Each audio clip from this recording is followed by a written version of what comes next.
Question: what do you think would make this book better than it clearly already is? Correct. If it was a picture book. Well, never fear, audience. It is, in fact, a picture book. Let me tell you all about The Cook.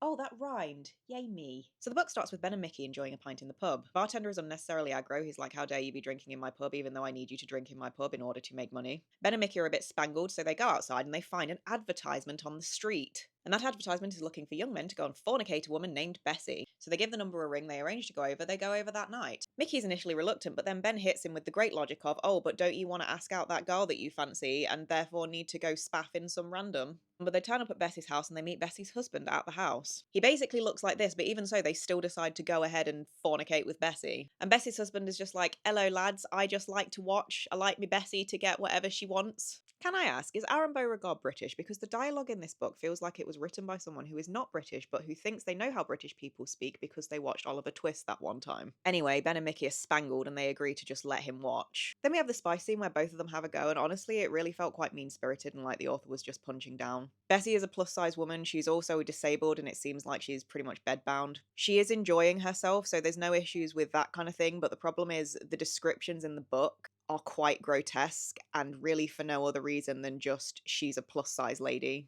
Anyway, they do the leave. Mickey gets a call from this woman that he apparently has a crush on, and she comes over and he tries to spice her, but then he sees the old man in the corner of the room and like he yells and punches the wall and freaks her out and she leaves. Ben later calls him and he's like, oi mate, I cut off the tip of me knob.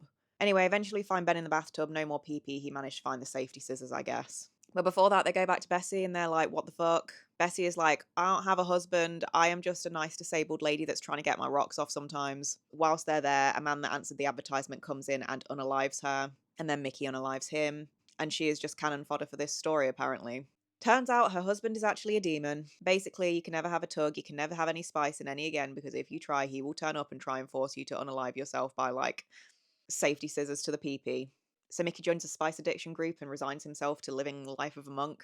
And because Bessie has been unalived, the demon goes and tries to find another person to attach himself to. It had potential to be a fun and interesting book, but I really didn't like the tone of it and the way that Bessie was treated, so